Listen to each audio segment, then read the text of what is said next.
Children, very warm and welcoming good evening. I am Subhash Chandra Mishra and very happy to be your teacher. I am going to teach you people about the second chapter of your poetry section. The name of this poem is An Elementary School Classroom in Slum, and this poem is composed by Stephen Spender.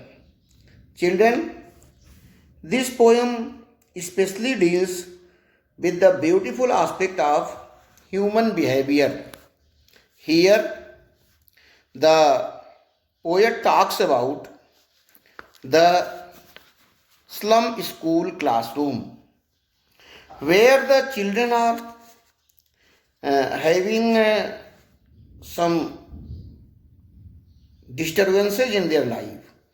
They are coming from the poorest strata of society, and coming to the poorest strata of society, they are not being fed properly. इन बच्चों को सही पौष्टिक, सही भोजन, सही चीज़ें नहीं मिलती हैं. इनका क्लासरूम जो है वो डार्क रूम है. उस डार्क रूम में ये बच्चे बैठे हुए कैसे लगते हैं, इस बारे में स्टीफन स्पेंडर ने हमें बताया है. बच्चों कहते हैं कि यह जो कविता है, इस कविता में बच्चों के जीवन को सुधारा कैसे जाए.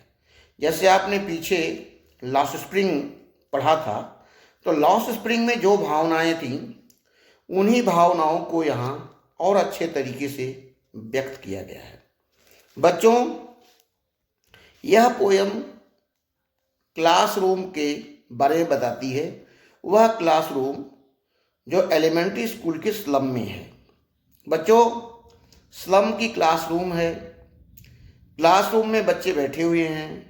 बच्चे बहुत कमज़ोर हैं, वीक हैं, दुबले पतले दिख रहे हैं, और उनमें पढ़ने की ललक नहीं है, पढ़ने की चाह नहीं है.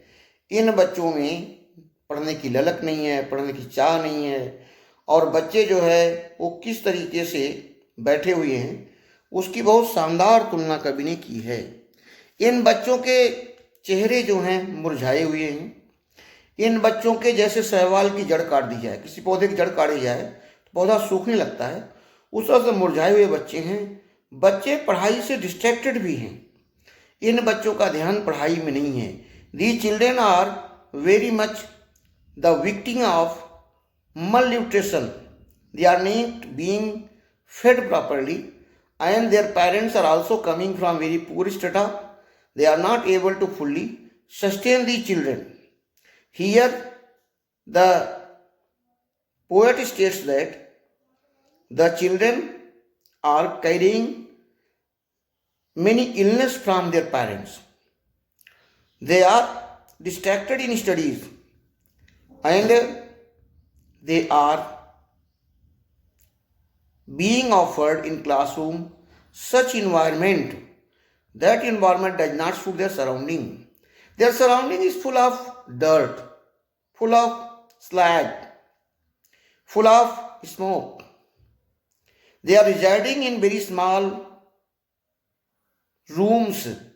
The rooms are being compared by the poet like catacombs, where their classrooms are, that is, decorated with Shakespeare's head, the trolleys, valleys, blooming flowers picture, the world open map, the rising sun, and the biggest dome of cities.